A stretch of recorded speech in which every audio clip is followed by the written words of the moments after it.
What is going on, everyone? The Houston Texans offense has a problem, and it is the offensive line. They were atrocious yesterday. In pass protection, CJ Stroud was running for his life. What's concerning is this is what we got. I don't think this offensive line can get better, and I cannot give them any more excuses.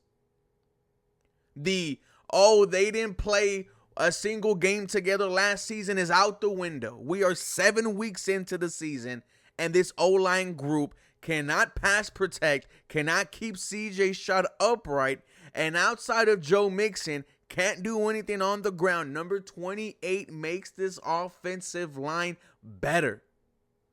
We're going to talk about this disappointing group, but my name is Ruben Calvillo, and this is the 713 Houston Sportcast, where I drop daily Houston Texans content. Make sure you guys are following me on Twitter, Instagram, and TikTok for the latest news, rumors, and updates. This episode was brought to you and powered by BetUS. Take advantage of the 150% bonus on your first deposit up to $2,000. On the second and third, it's 125%.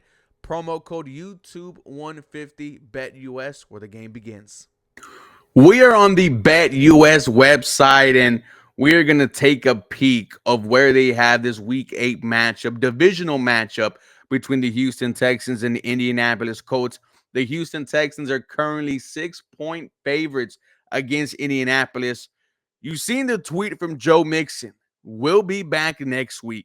I think this Houston Texans team is going to have a strong game against Indianapolis. The last time Joe Mixon went up against Indy, 159 yards on the ground, and we're going to put $100 on the game. Like I said, guys, BetUS, 150% bonus on your first deposit up to $2,000. On the second and third, it's a 125% with promo code YouTube150. Promo code, I'm also going to put it in the description down below. BetUS, where the game begins. Let me just show you how bad this Houston Texans offensive line was versus Green Bay. This is from John Crumpler. Story of the game from yesterday has to be Houston's offensive line. Per NGS, the Packers were able to generate a pressure rate of 48.3% while blitzing on only 17.2% of passing downs. Green Bay simply dominated with the pass rush without dedicating many resources. This is now becoming a blueprint on how to stop the Houston Texans offense. One more from John. The formula to beat Houston offense is starting to crystallize. Dedicate resources to stopping early down runs and then trust 4 to 5 rushes to get home with simple stunt maneuvers while playing cover 2, 4, even easier without Nico. Packers made it look simple yesterday. CJ Stroud was running for his life. You saw how frustrated he was on the sideline, throwing his helmet on the ground, very uncharacteristic-like. This offensive line, ladies and gentlemen, is costing the Houston Texans drives, points. It's going to cost the Houston Texans games. Hell, we were having conversations just a few weeks ago about the numerous amount of penalties from this offensive line. Well, they cleaned that up, but now they just suck. And it's sad to see all the resources that we have invested into this offensive line. What change needs to happen? Do you need to fire your offensive line coach? That's where I'm looking at first. I remember how disgusted I was when I heard that our O-line coach, Chris Strausser, has never been in this system before. Why is he still here? To me, this is just as simple. This is a guy who doesn't know what the hell he's doing. Let's bring someone who does in. You're not benching Laramie Tunsil, who you just gave a 3-year. He's one of the highest paid left tackles in the NFL. He's not sitting down because he's an elite pass protector. And I've told you this many times. I will take the false starts knowing that he can shut down the left side. It's not going to be Titus Howard, and Titus Howard, in my opinion, is on the hot seat. I don't think there is a future of him being a Houston Texan. This is now back-to-back weeks where he is just tripping on himself, and there's a free rusher just going to crush C.J. Stroud. He also got a 3-year contract extension last offseason. He's not getting benched. Shaq Mason, maybe, but no, you're paying him too much. You're paying him top 10 guard money, and he has been everything but that. Juice Scruggs is your center. There's no replacing Juice Scruggs. If you look on PFF, Juice Scruggs is the Houston Texans' highest offensive rated lineman in both categories. So run and pass. I'm looking at Kenyon Green here. Because if a move is going to be made, I think this is where it's at. Kenyon Green finished with a PFF pass block rating of 29 yesterday.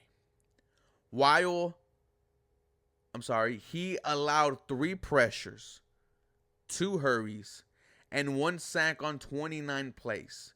No other Houston Texan offensive lineman finished with a lower grade than 60. Kenyon Green is a bust. I think this is the first time I've ever said that on this channel. I am a huge fan, was a huge fan of his work at A&M, as was, my boy Chase. Shout out to him and his family.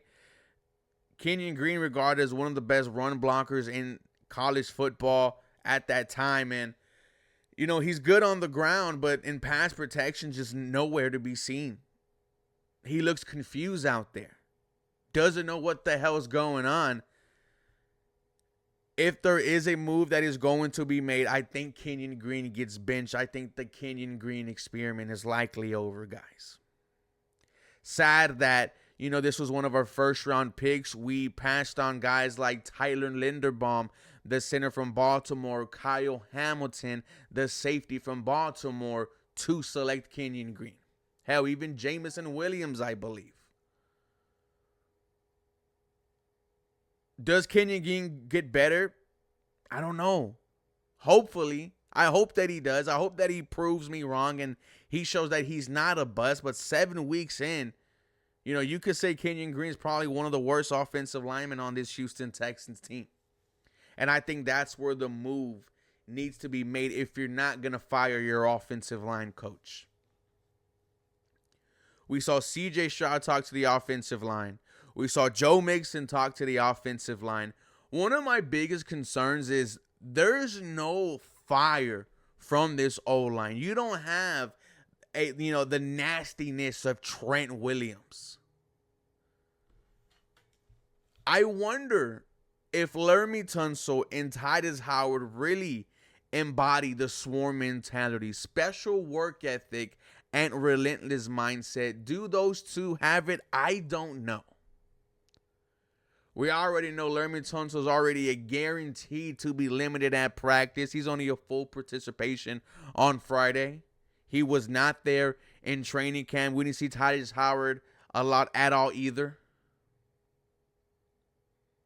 So when you look at this production, you're not surprised by the way this offensive line has played.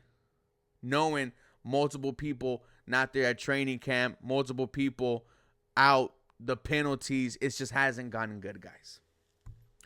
Well, that being said, let me know how you guys feel about this Houston Texans offensive line. Does it get better? I doubt it does. For more Houston Texans content, you guys know what to do. Feel free and follow me for more. Go Houston. Have a very blessed day.